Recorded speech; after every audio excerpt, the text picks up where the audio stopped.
No joo, katsotaanpa tässä tätä Ykin rakettitykkibalanssia.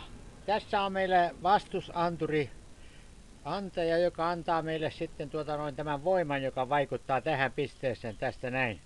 Ja se on täydellisesti Wheatstonen siltakytkennässä siellä sisällä.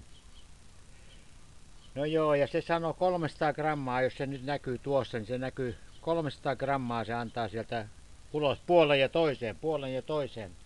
Ja sitten kun me halutaan ottaa se rasko pois, niin me pistetään sinne jousit, joka on tässä, jonka suuruuden jousivakion saa sitten aina ottaa ylöspäin tai alaspäin, miten se itse haluaa. Ja se kiinnittyy sitten tänne näin.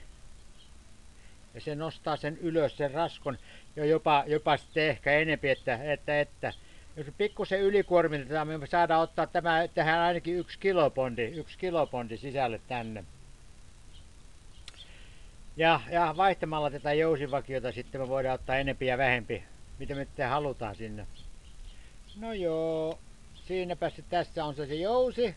Ja tässä on se balanssi sitten, joka pistetään se rakettitykki tulee olemaan tässä näin. Tähän kiinnitetään se rakettitykki, joka ampuu se sitten ylöspäin. No joo, otetaanpa se video sitten pois.